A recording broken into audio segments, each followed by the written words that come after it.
Namaskaraha and welcome to our next session on the Yogic Life. So today I wanted to cover an important topic, right? So when we enter into this yogic life and when we decide that, I want to be in this Adhyatmik Jivan, right? So what are the three things which are very, very important for a sadhaka in his life, right? Which are very important. There are three S that are very important.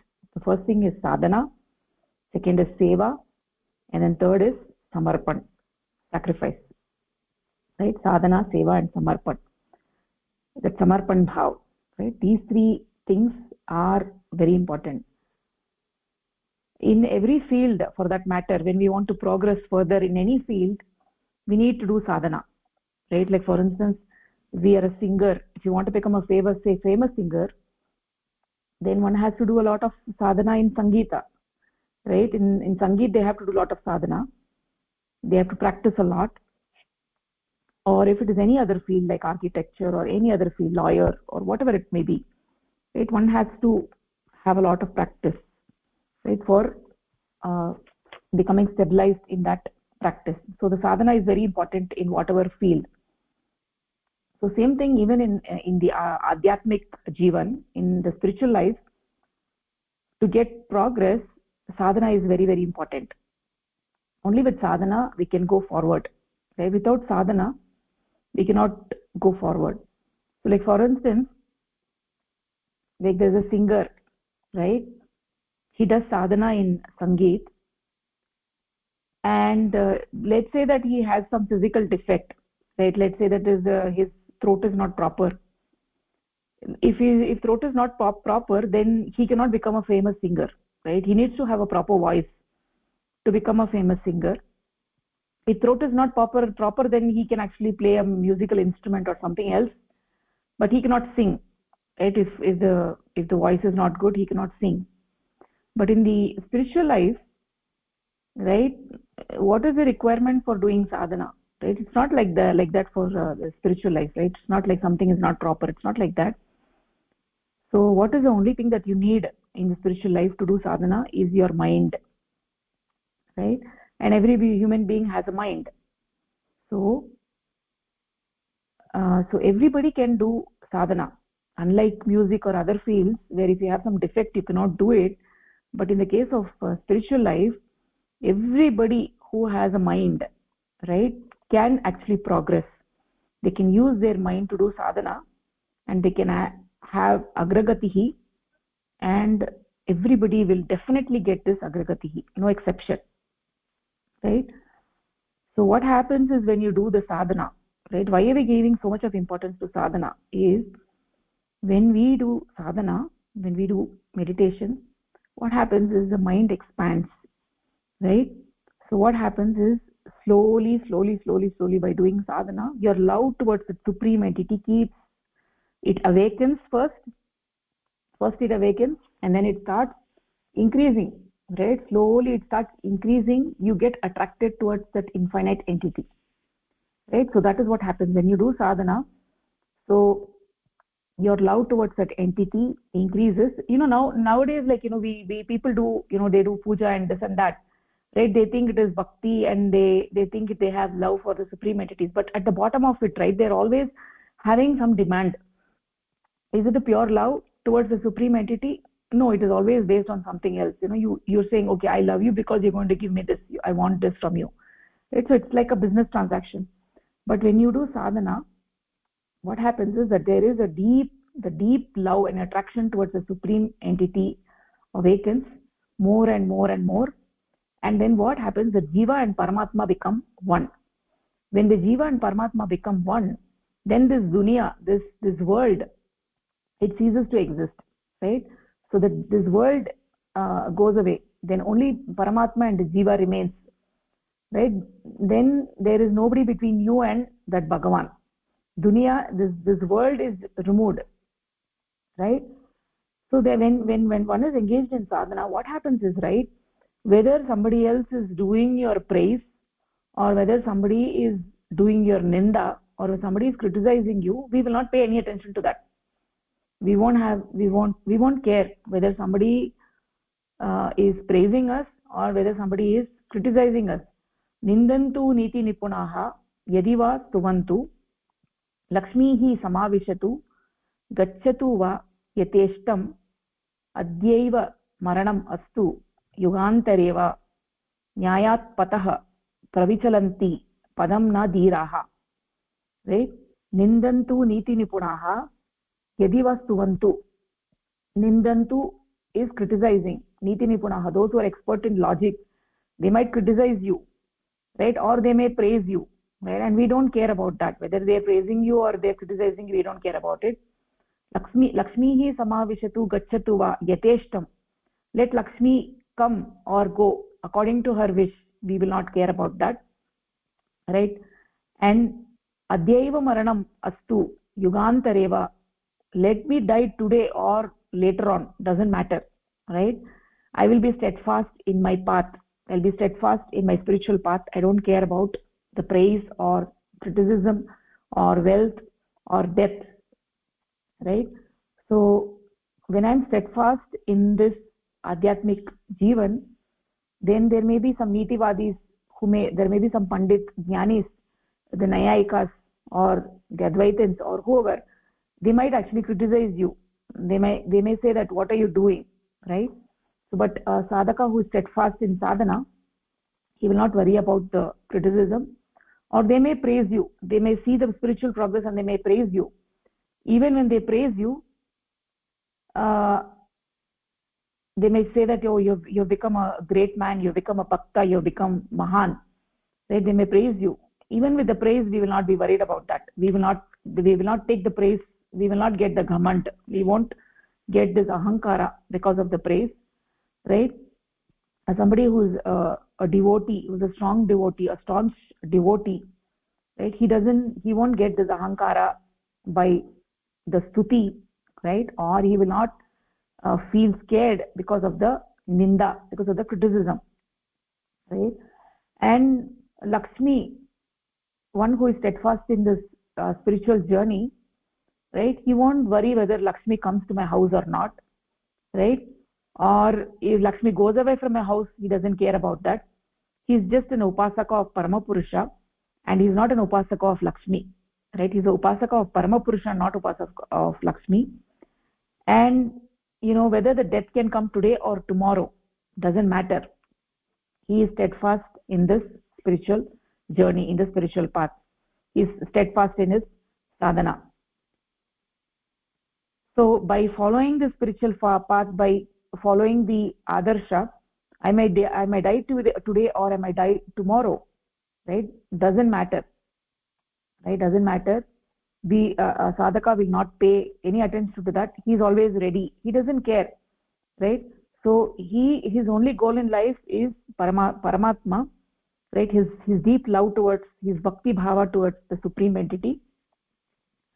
So he is focused on increasing his love towards that entity, and he's focused in his sadhana. And by doing the sadhana, he gets this deep and deep attraction towards that supreme entity. Therefore, he keeps progressing. So he doesn't worry whether I'm a punyavan or a papavan, right? He doesn't think about all of that. And if his mind is proper, he keeps proceeding forward, right? So so nobody can tell that I don't have a mind, right? Nobody can tell I don't have a mind, I cannot go in the spiritual journey. Every human being has a mind, right? So even unknowingly or knowingly, everybody knows that they want to proceed forward. They're not happy with this. Everybody deep in their heart, at some point in time, they may think that, they will definitely think that they'll remember about this supreme entity, right? At some point in time. So the first thing for a sadhaka to progress spiritually is the sadhana. First thing is sadhana, and the second thing is seva. What is seva? It's very important to understand what is seva, right? People think, oh, I'm doing seva. That's what everybody says. Oh, I'm doing seva. I'm giving money. I'm giving food. I'm giving. But the point is that, is it one-sided seva, right? Is it that you're doing the seva and not expecting anything in return? It's a what is the difference between seva and business, right? So business is always mutual transaction. I give something, I get something in return. It's a vyapar, right? So I give money and I get a product, or I give some product and I get some other product. So that is what is vyapar, that is business, right? So it is always mutual. Whereas what is seva? Seva is unilateral.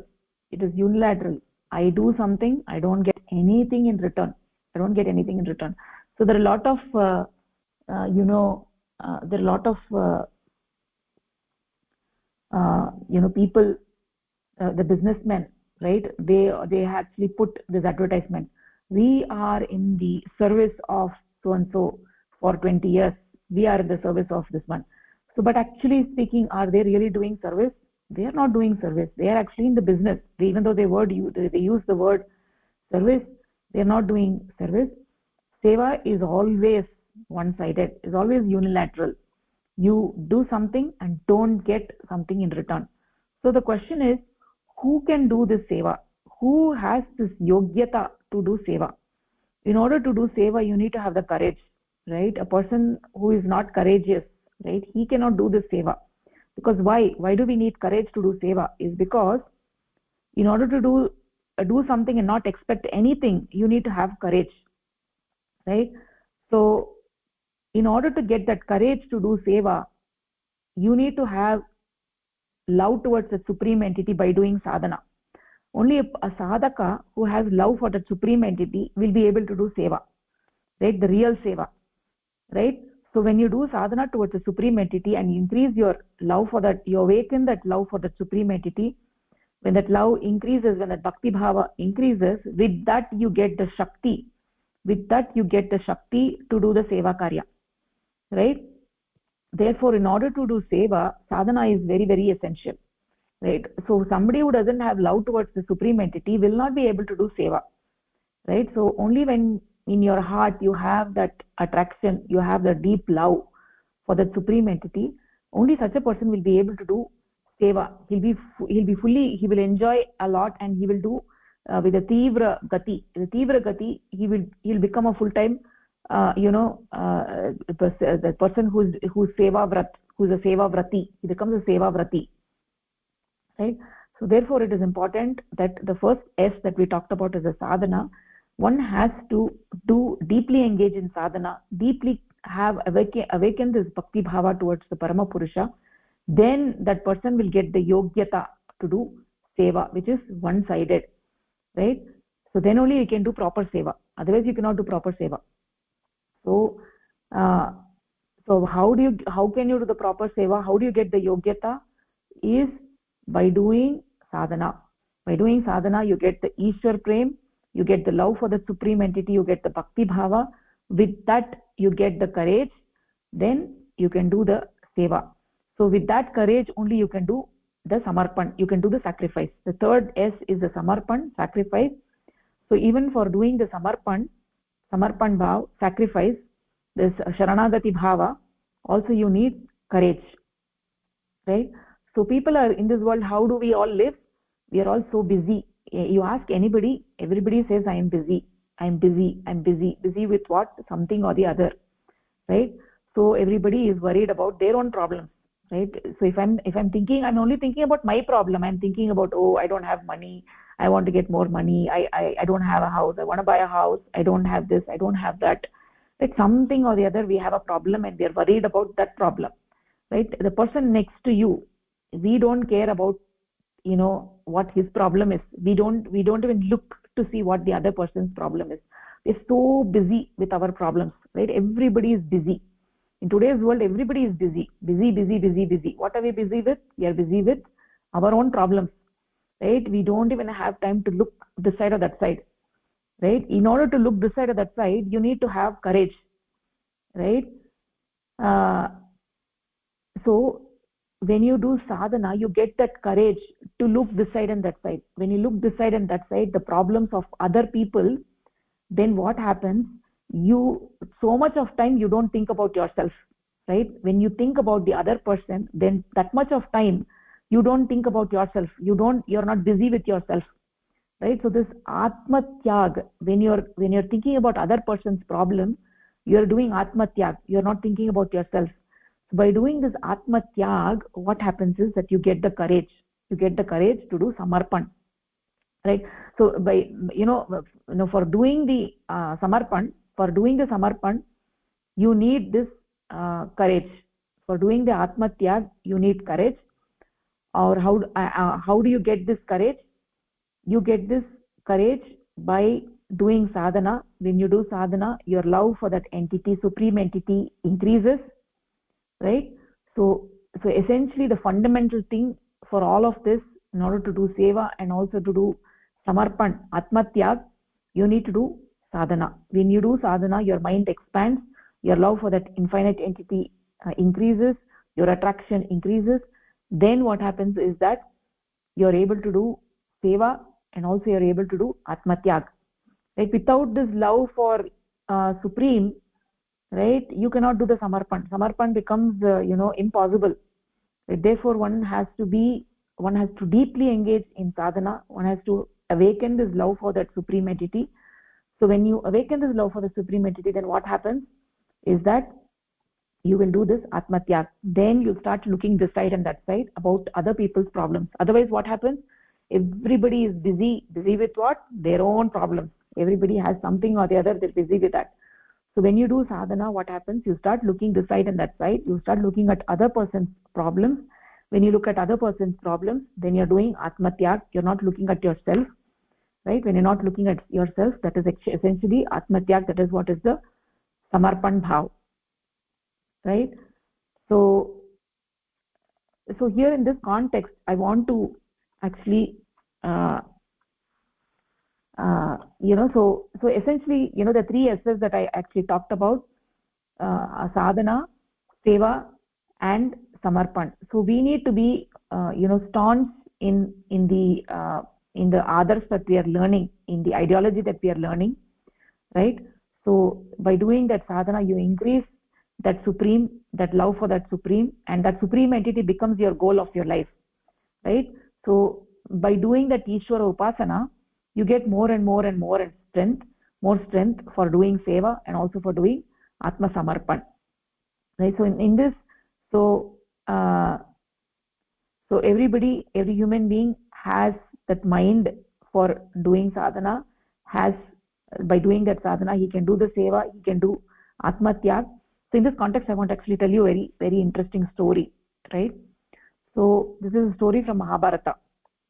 Right? There is a golden mongoose, right? So this is a very interesting story, and it's very has educational value, right? So one time Maharaja Yudhishthira was doing a Rajasuya Yajna, right?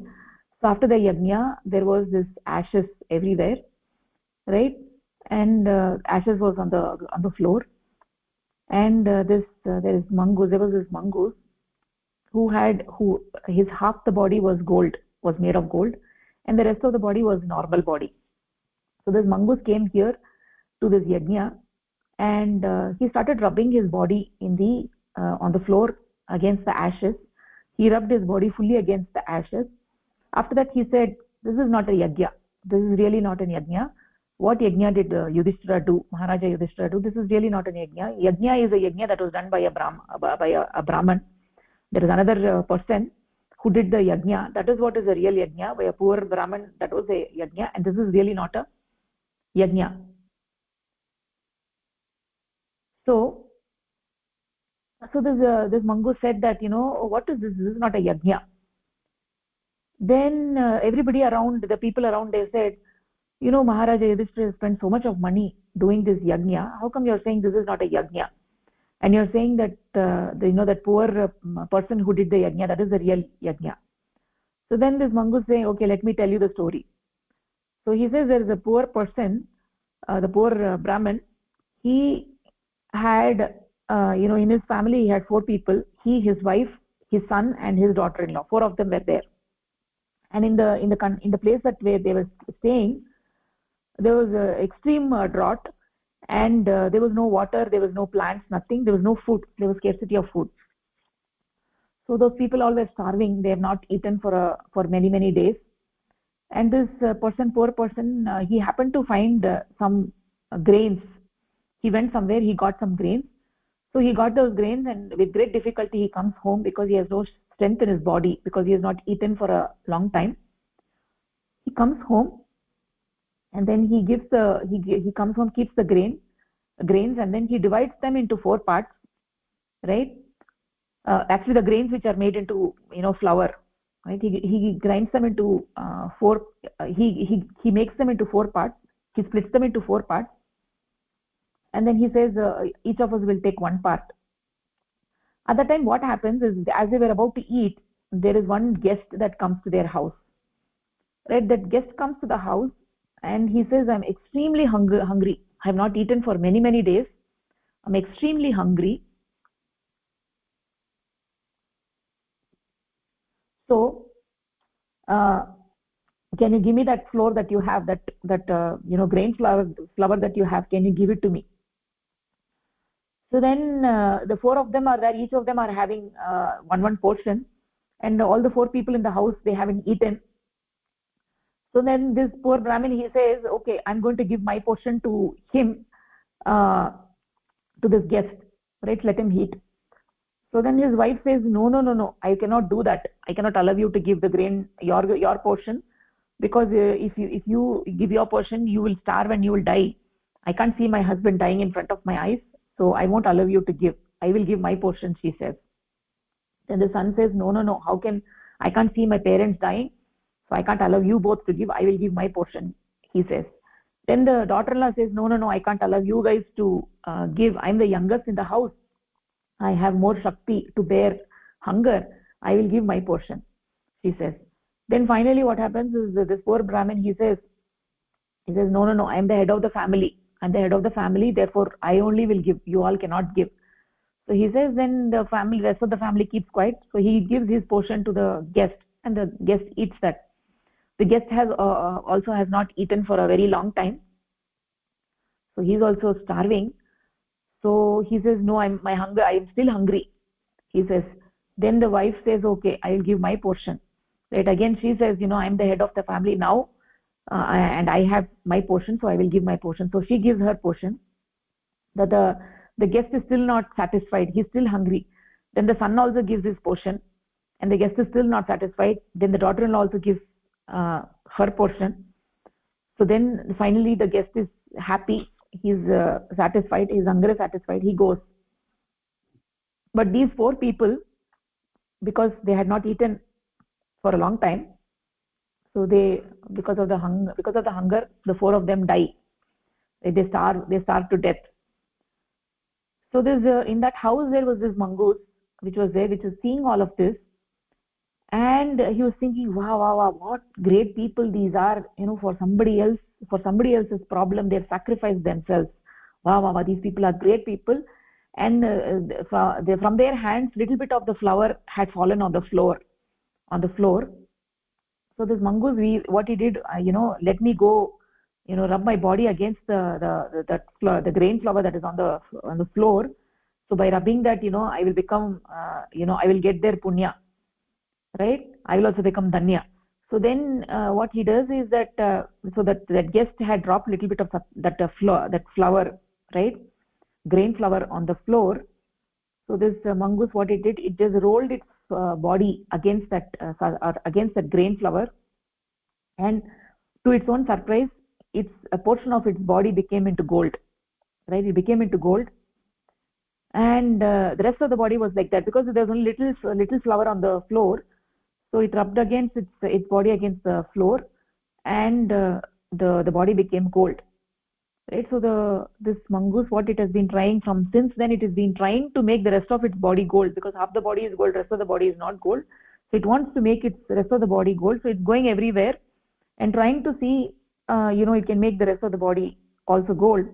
So it has come to this yajna where Yudhishthira has done this yajna, and it rubbed its body against that ashes from that yajna, and the body did not become gold, right? So this mongoose is saying, this yajna is, even though this Maharaja has spent a lot of money to do this yajna, but this is not a real yajna, because I rubbed against the ashes and my body has not become gold.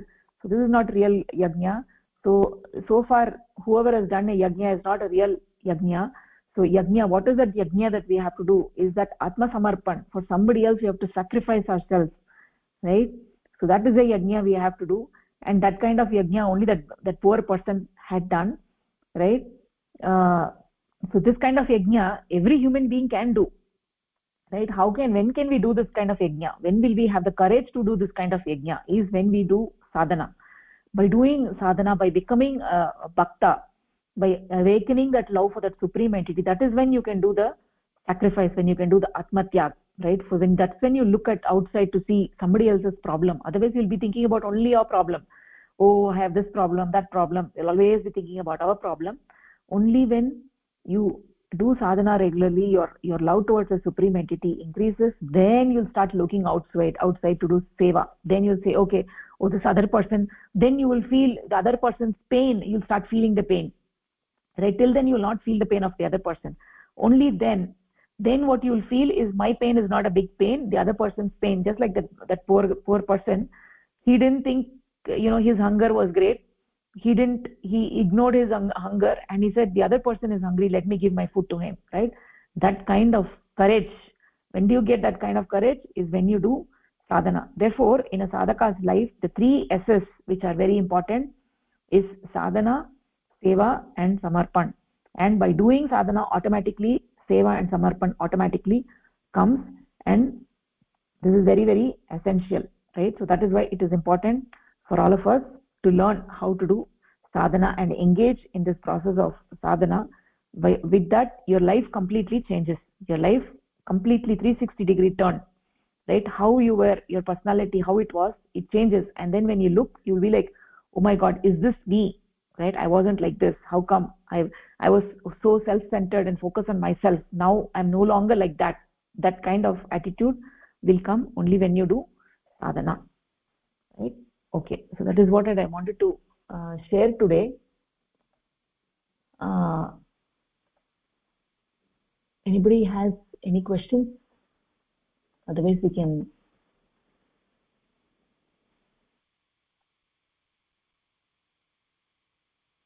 go towards the Karapatram.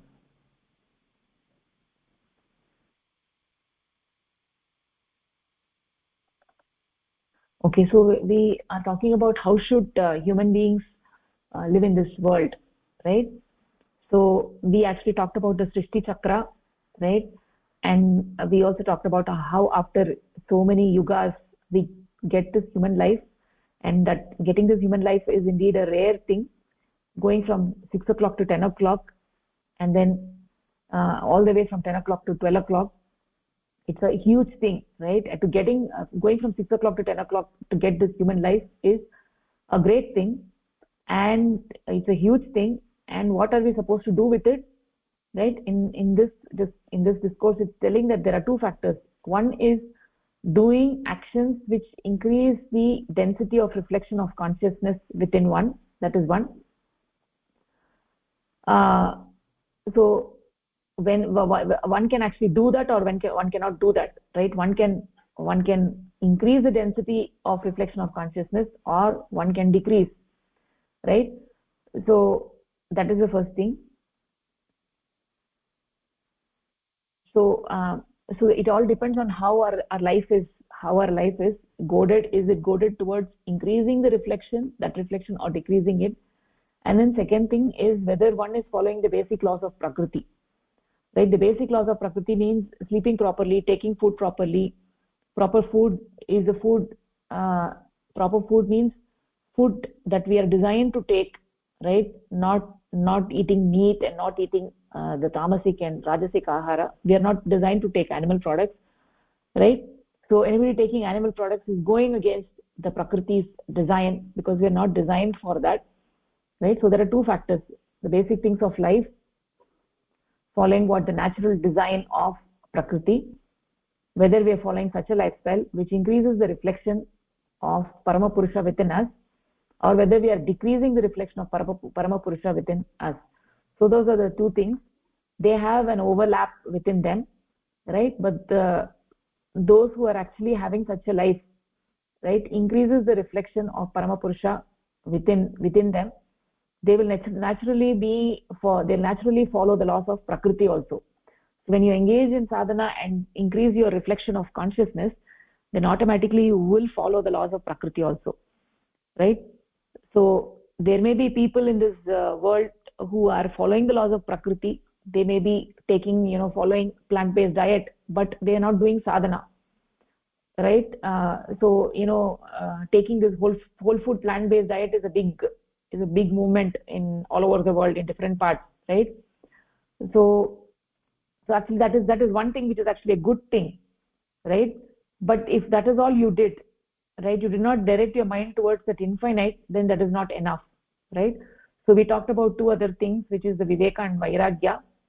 Vairagya is that one will live in the world, but one's mind will not be colored by the things of the world, right? Then when the mind is colored only by that infinite Purusha, by the infinite consciousness, then naturally one will make proper use of things in this world, right? So we talked about the example of alcohol.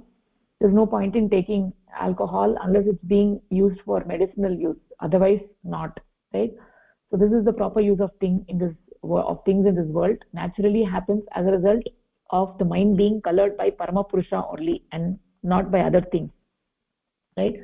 Otherwise people, if the mind is colored by other things, by the different things of the world, then it just leads to adogati, right?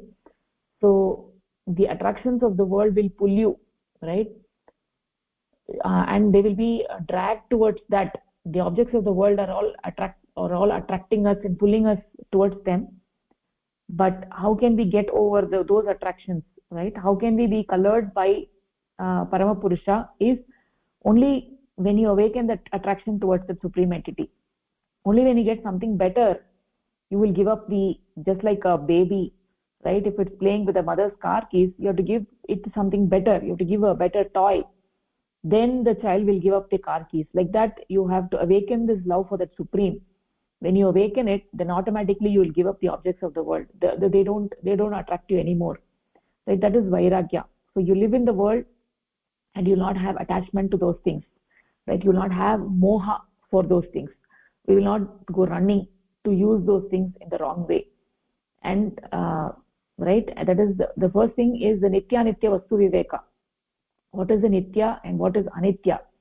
Understanding what is permanent in this world and what is not permanent in this world, right?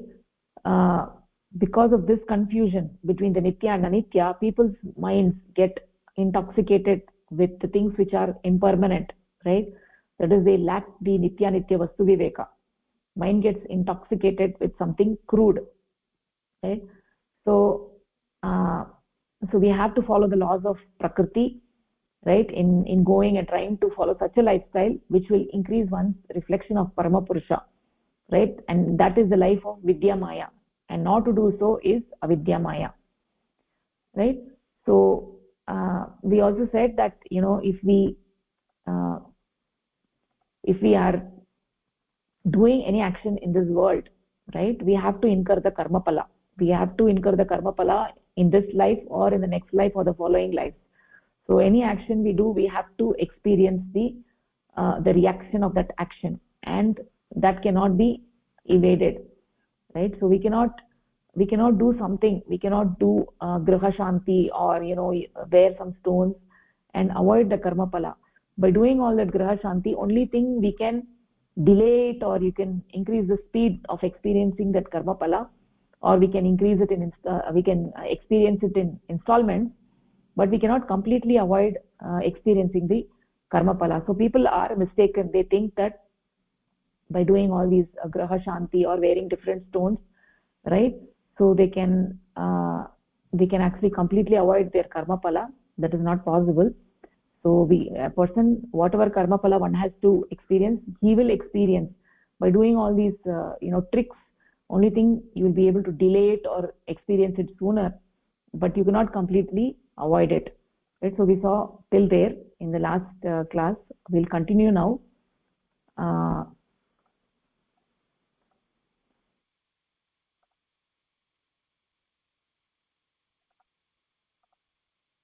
okay, Pushpalata, you want to take it? Bhagini.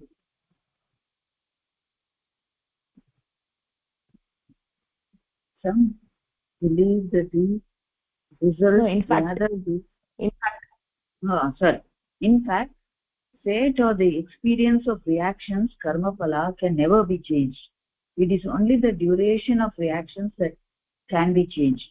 That is why those who carry on intuitional practice, sadhana, with the intention of achieving emancipation, experience pleasure and pain, happiness and agony quickly, so that they may complete the experiencing of reactions in as short a period as possible. Those who desire liberation, mukti, want it in this life itself, and so they experience everything quickly according to their potential reactions, samskaras, so that nothing is left for the future life, and they can obtain release from the bondage of prakriti. So, the fate or the experience of reactions, that is the phala, can never be changed. It is only the duration of reactions that can be changed. So those people who who do sadhana or intuitional practice with the intention of achieving emancipation may quickly experience pleasure and pain, happiness and agony quickly, so that they may complete the experience of reactions in a short period, that is, as soon as possible. That is, those who want liberation in this life itself, they want it to be done quickly, they experience everything quickly, that is the happiness and the agony, the pain and the pleasure, they experience quickly according to their performing sadhana, so that nothing is left for the next jivanam, and they get they get free from the bondage of prakriti by doing sadhana and not extending it to the next life. yes, Padmi, nicely said. That is the point. So, as we talked in the previous sessions, that people do things like Graha Shanti, particularly use particular stones, right? Different ways people have attempted in the past to, alter the karma pala, right? So people try to do all those kinds of things. Is that what is being said over here is that the person who is engaged in the spiritual journey and he is doing sadhana, what happens is, for such a person, he starts experiencing his sanskaras, he starts experiencing his karma palas sooner, right? Sooner than later. So because at the end of because by continuously doing the sadhana, what happens, the prarabdha karma keeps getting burnt. And also by engaging in the brahmacharya bhava and doing madhu vidya and all of that, right, by superimposing the brahma bhava in every action that he does, he's not creating new samskaras, he's not creating new karma palas, right? So therefore a sadhaka, right, he can get mukti or moksha in that life itself. It is guaranteed. By engaging in the yogic life, one will get liberation in that life itself, and as a result of that, he starts experiencing his samskaras sooner, right? So that is what this paragraph is talking about. So the only way is sadhana, doing sadhana. By doing sadhana, the various samskaras will get burnt. It is the only way. This is the way in which it is not like, doing all these graha shanti and all that, but how do we burn the samskaras? We burn the samskaras by doing sadhana. This is the way in which the rate of samskara burning goes up dramatically. So those who are actually following the yoganishta jivanam, in comparison with those who are not engaged in such practices, particularly sadhana that we are talking about, and focused thinking on paramapurusha, right? So they begin going through a lot of things in their life, lot of things, and it may be heavy, but for a follower of yogic life, it is not a big thing, and they manage those things. They're actually essentially burning their samskaras. So this experience of all kinds of reactions or of actions that that the original actions that they took in their prior life, right, or this life, gets burnt very quickly, so that everything can be finished in one's life. This is the way, and the goal of human life is to realize that supreme entity. And as such, the sadhaka is eager, right? As a sadhaka is eager to merge with the supreme entity, therefore Paramapurusha arranges everything and makes a way for the sadhaka to proceed forward, right? Because one of the main changes in the life of sadhaka is that rather than having his own desires of the small mind, the small I feeling, right, instead of having so many worldly desires, but there is a gradual shift that happens, and he no longer has the worldly desires, and all his desires are Paramapurusha's desires. So that becomes the desires of sadhaka. So the sadhaka only wants to please that supreme entity, and so whatever Paramapurusha wants, that is what he wants. As a result, what happens is that his mind becomes closer and closer and closer to Paramapurusha. That Aham Brahmasmi means this very thing, that my mind and Paramapurusha's mind becoming one, and that is what he wants, right? I do not have any selfish interest, I do not have any small-minded interest that I should make more money or I should get this car or this, nothing, none of that. Whatever Paramapurusha wants, I want, nothing else. So that you get that feeling only when you do sadhana, because then your mind enlarges to do seva and also to do atmatyaga, right? So this Paramapurusha's love is universal, right? And it is sarvajana kalyana janakam, right? It is for the welfare of everybody, right? So I do not have to worry about my own small desires, because Paramapurusha, he will take care of it. So particularly a sadhaka who is having deep bhakti for Paramapurusha need not worry about anything, right? Paramapurusha will take care of everything, no need to worry about anything. So this process of sadhana naturally leads one to becoming more and more and more and more attracted towards the supreme, that infinite entity. And therefore what happens is that they will be burning the samskaras more quickly. So the time of death, rather than having rebirth, they become one with that supreme entity, right? So becoming one with that supreme entity does not happen all of a sudden at the time of death. It's an ongoing process throughout the life, and that is why this path is the path of bliss. There is Yoganishta Jivanam that we're talking about. It is not a life of misery, it is a life of ananda, because the mind is with Paramapurusha, right? So that is what we mean by that the mind is not colored by the objects of the world, rather the mind is feeling that oneness with that supreme entity, right? And as a result, what happens is the samskaras are all getting burnt quickly, right? And so by doing, taking satvika ahar, nirjalopvasa, sadhana, asana, all the different things that we're talking about, atma moksha, jagat hit. So then by doing all of these things, by the time of death, the sadhaka has lived a life of bliss and ultimately merges in that bliss. So it's a very beautiful process, right? So everybody, this is a universal experience. It is everybody who follows this life, they get this experience, because the human experience in this regard is universal. It's the same. All are human beings, all have the infinite desire, and by following the yogic life, everybody gets experiences ananda in this very life, and ultimately in the end merge with that supreme entity, right? So it's a very, very beautiful thing. Okay, we'll actually go to the next one. Chandrasekhar Modi, do you want to take the next one? Some believe that the results gathered due to evil deeds can be compensated or washed off by the good results earned by good deeds.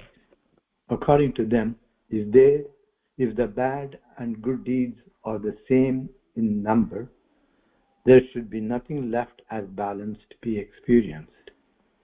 This neither happens nor is it possible. It has been seen earlier that all actions, whether good or evil, cause a deformity in the mind. In the process of mind regaining its normal form, the deformity is removed by an equal and opposite reaction. Hence, deformity caused by evil actions cannot be removed by good actions, as they would only make the mind more deformed. There will have to be an independent, equal, and opposite reaction to every action. When every deformity is removed by an independent reaction, one will have to experience the consequences of good and bad actions separately. Hence, the results of good actions cannot help one to evade the suffering of bad results due to bad actions. Evil consequences of evil deeds and good consequences of good deeds will have to be experienced separately. This is the law of Prakriti. So in this paragraph, we just, again, equating some belief where a good deed will compensate a bad deed, and they would sort of balance out the bad ones with good deeds. But the Prakriti's law of it doesn't really work that way, and just like the good action or bad action, either one causes certain deformity in the mind. The deformity of the good action don't compensate or don't remove the deformity of bad action. Each good actions cause certain deformities, bad actions cause certain deformity. Neither one can remove the other one. So essentially, the good action and its result or its karmapala, the bad actions and its karmapala, both have to be experienced separately. They are not, even though there's a belief that one can compensate for the other, the good deed can remove the bad deed. The Prakriti's law doesn't work that way. Each has to be experienced. The chemical laws for each of them is what in this paragraph I talk about. And he wants to make it clear that they both have to be experienced separately by taking the analysis to where the deformity by one force does not compensate or remove the deformity from the other force. Each deforms the mind, and each has to take its reaction separately. Is that what we talk about here? Mahoday, finished? Yeah, I'm done.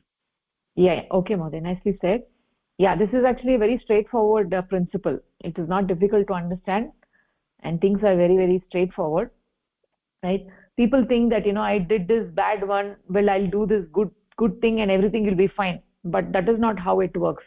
Each and every action has an independent, equal, and opposite reaction. By doing something else is just going to initiate another reaction rather than negating the previous action.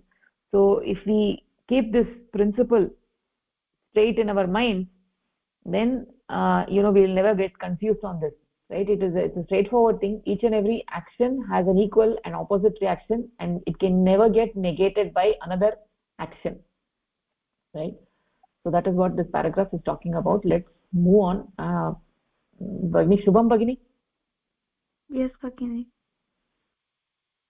Logically, it has been proved that the experiencing of reaction, karma phala of an action cannot be evaded. That being so, blaming God, Bhagwan, for the consequences of our actions or praying to be released from bearing the consequences is only foolishness.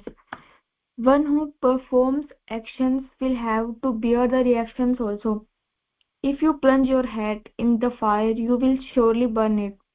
To blame God for burning your hand is merely ignorance or stupidity. It is the nature of fire to burn, and whatsoever comes in contact with it will be burnt. Similarly, it is a self-evident law of Prakriti or her very nature that all actions will have reactions. God, Bhagwan, is not in the least responsible for it. The performers of actions is responsible for it. The performer of the actions is responsible for the reactions also. Since God has not performed the actions, he cannot be responsible for the reactions. It is only people who are responsible for actions as well as for bearing the consequences of these actions. Uh,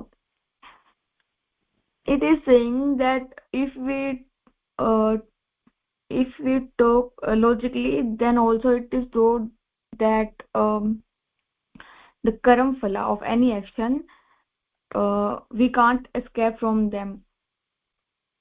So by blaming God for our karam phalas and or praying to him that save us from our karam phalas is only foolishness. uh, if we are performing our actions, then we have to bear the reactions. It's very simple. If we put our hand in fire, then it will surely burn. So blaming anyone else for our burning hand is not like is something like stupid, because fire will obviously burn it. And it's only law of Prakriti and its nature that every actions have reactions, and God is not responsible for it. The performer is responsible, and performer is also responsible for the reaction he's going to suffer from his actions. And God hasn't performed the action, so he is not responsible. And only people who are responsible for actions and also responsible for bearing their consequences. Yes, Bhagini, done. Yeah. Nicely said, Bhagini. That is the idea over here. This point is pretty straightforward. That what we have to understand is that ultimately Paramapurusha is in charge. He has created this universe. He is in charge of how it is running, and so he has made rules. And Prakriti is following those rules which Paramapurusha has designed has set out for her. And if now according to those rules, like for instance, gravity, if an object is dropped, then it falls. Rather than going up, it comes down. Like that, there is another rule that for every action we do, there is an equal and opposite reaction, and this has been set in place. So one has to understand these rules, that these rules have been set in place. Why these rules have been set in place is because these have been set in place with the vision of Kalyana, right? These are all Kalyanakari. So for the welfare of all living beings, these rules have been created, and these rules have to be followed by all of us. Whether a person likes it or not, every action has a reaction, and they will have to experience it. Whether that reaction is, pleasant or unpleasant, it is still in their interest. It is still for their welfare. It is in their welfare. It is with the welfare motive that the Prakriti tries to punish us, right? What is the welfare? This world is a classroom. We are here to learn. So by having a reaction to our action, original action, we are learning. So we are able to move forward in the Srishti Chakra. If there was no reaction, we wouldn't learn anything, right? So Paramapurusha has created a system, and a system is actually needed, and the system is for the welfare of the people. It is Kalyana Janakam. So whether a reaction, a consequence of one's action is pleasant or not, it is always beneficial. It is needed, because the system that Paramapurusha has created is that it benefits everyone who participates in it. So the karma phala has to be experienced by everybody. Anyone who has taken the original action will have to experience that karma pala. We can't pass it on to anybody, and nobody has a right to blame Paramapurusha for having caused this reaction. The system was set up, right, prior, and that every action has an equal opposite reaction, right? That is the system. And if a human being does some foolish action within that system, then they have no right to blame Paramapurusha, right? People do all kinds of things and then they finally blame Paramapurusha, but nobody has a right to do so, right? He is not doing any pakshapata. He is fair to everybody, right? So the consequences have to be borne. Everybody has to experience the karma pala, and that is in the interest of that person also. They are also benefiting from it because they are learning, right? They may not recognize that today, right? But they are also benefiting from it. It is in their interest, right? So we cannot blame Paramapurusha for the karma pala. The system has been created and we have to follow it, right? We took the action knowing that this is the system, then we cannot blame Paramapurusha. If we had taken a different action, we would have had a different reaction, right? We took this particular action, so we got this reaction. So this whole system is for the Jan Kalyan only, right? These two things are important. One is that whatever action we did, it is our responsibility, right? We will get that reaction because that is the system, and the system is Kalyana Janakam. It is for the welfare of everybody, right? Okay, so I'll go to the next one. Pushpalata Bhagini. Bhagini. Prayer is the act of asking for a favor with earnestness. It also means a solemn petition addressed to the Supreme Being for certain benefits. One prays to God for something which one does not possess, or things one does not possess. One asks God for these favors with the faith that He alone can bestow everything, and by His mere wish all wants can be satisfied. By prayer or by begging, one wants to awaken his wish so that one may be granted the things one lacks. Does not one's attempt to rouse the wish of God to fulfill these needs upon careful and rational thinking appear to be a reminder to God to give one something of which God has kept one deprived? It would otherwise not be necessary to remind him in prayer of that thing or to try to arouse him his wish to give. For instance, if one is in need of money, one would, with the faith that God alone can give, pray to him that for the favor of giving one money. Does not this request show God's fault in keeping one in want of money, when He alone can give it? God alone is blamed for it, and by praying to Him for money, one is precisely pointing out to Him His partiality in not giving one the money one needed. Therefore, prayer or asking for favors from God is only pointing out to the sole giver his mistakes in the distribution of his favors. It only presumes lack of impartiality in him, and that is why he is blamed for making some very rich and some others very poor. Praying to God for favors is only to bring his notice the charge of partiality levelled against him. When prayer leads to such a conclusion, it is only ignorance to ask for favors.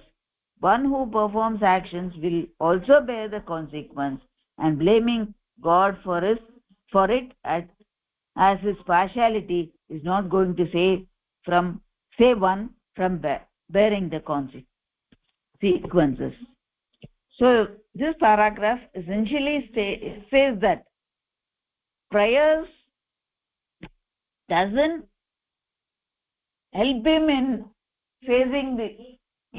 evading the consequences he has to face, whether when it is an evil, or he will be granted some wish of money, of things like money, when he is in dire sequences. So actually the money he can pray for his own peace, but the prayer does not grant him the money he requires, and actually the granting of the money he requires, he gets, is the time when it has to come to him based on his good actions performed. But by praying, we only show God his partiality towards giving us some favors or doing some this one. Actually, those prayers are not going to help us in getting our things granted. We should only pray. This paragraph says we should only pray for our own peace, but not asking for any favors. So this is what this actually tells, that prayers only, we are only showing that God's partiality. We are only thinking that God is partial, and that feeling only increases. But otherwise, this is not going to help us in our facing the consequences. Whatever actions we have done, whether it's good or evil, the karma pala will be good or evil according to or bad according to the actions we have performed. So it is only the person's responsibility and not God's responsibility. This is what is said in this paragraph. Nice, Bhagini. This is one of the very, very important paragraphs in this pravachan. The message here is very, very important, right? So Paramapurusha is Sarvajna. He knows everything, and he is Kalyana Janaka, right? So those two things that you can say also is that he is Sarva Shaktiman. He is Sarva Shaktiman, he is Sarvajna, he is Kalyana Janaka. So he is all powerful, he is all knowing, and he is always working for the benefit of all. Right? Anytime we pray to Paramapurusha, to Bhagavan, to God with a request, it shows that we think that he does not have one of these three things, right? That is why we are praying to him. We are saying, oh, give me this. We are thinking that he doesn't know, and he doesn't by thinking that he is not Sarvajna. That is why we are asking him. We are saying that you don't know that I don't have this, give me. That is what we are saying, right? But like for instance, Sarvajna, if you think he is all knowing, then there is no need to pray, because he already knows all those things. He knows more than you do about your own life, right? But the fact that you're praying means that you do not think he knows, right? That is one. And you do not think that he knows this, and that is why you're wanting to tell him, right? Otherwise, what is the need to tell him those things? What was the need to request, right? Request him to give me money or give me this or that, right? If you think he already knows, then you're not going to ask, right? So then that is the number one. And this next thing is Sarva Shaktiman, right? You would not even if you do not think he is all powerful and not capable of satisfying the prayer, then you wouldn't be asking him, right? So Paramapurusha has all those qualities, all the three qualities: Sarvajna, Sarva Shaktiman, and Kalyana Janaka, all knowing, and he knows what is best for you, right? And he is already doing it. He is already doing his job. So there is no need to remind him and tell him that, hey, Paramapurusha, you're not doing your job, give me this, right? By telling that you give me this, you're telling that you're not doing your job, right? So nobody can blame Paramapurusha. He's all knowing. He knows everything. He knows what to do and what is good for you, right? He does according to that, right? So he has the best intention for you, and he has the knowledge to know all of those things. So therefore, there is no need to remind Paramapurusha anything, right? So we don't even need to have the prayer to ask for peace. No, that also is not required. The only prayer that you will do is for him to show you the path, right? That is the only prayer you can do, but you cannot do any other prayer. There is no need for any other prayer, because Paramapurusha already knows it. He knows everything. He is doing his job. So there is no need to ask him or remind him or tell him that, you're giving somebody else, you're not giving me. There's no need for any blame game, or there is no need to remind him, right? He knows everything. When you're asking for something, is essentially an accusation that, Bhagavan, you did not do this, you did not do your duty, right? This was due to me and you have not given it to me, right? So that is why I'm reminding you of those things. So right, so it's actually a very, very negative thing to ask Paramapurusha for something. If somebody feels that Paramapurusha knows everything, is all powerful and is always working for the benefit of everybody, right, and you also, then you just let him do his thing, right? There's no need to remind him or ask him for anything. He knows what is good for you more than what you're asking. He knows what is better for you, right? So why should you ask something? By asking something, you're asking something for worse, right? He would have given you something better, right? So if you're asking for something, you may get something which is actually not needed, right? So what you actually want may not be what you actually need, right? What you need may not be what you want, right? So he knows what is by giving what you will get welfare, right? He knows that. With our limited knowledge, we are not sarvagnya, we are alpagnyas. With our limited knowledge about our own existence in this universe and how everything is working, the karya karana bhava, he knows all the karya karana bhavas, right? All the different chains of karya karana bhavas, he knows. We don't know all that, right? So that is why sadhana is a completely different process. In sadhana, you're not requesting anything from Paramapurusha. You're not doing any prayer there, right? It is the recognition that as mind thinks, so it becomes. So sadhana is a process of focused thinking on Paramapurusha in his service, right? So gradually by doing sadhana, you get the anubhuti that I am Paramapurusha, right? Sadhana is very beautiful process, right? Where you recognize that Paramapurusha is the goal of my life, right? So thinking on that very entity which is the goal of my life, right? So that sadhana is very different from the stuti or prarthana. It's completely different from that. So that is what it is. Any questions over here?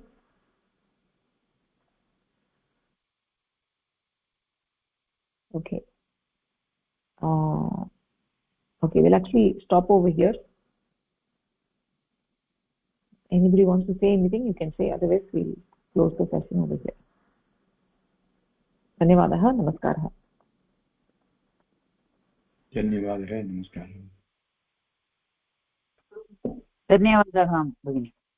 धन्यवादः, नमस्कारः. धन्यवादः भगिनि, नमस्कारः.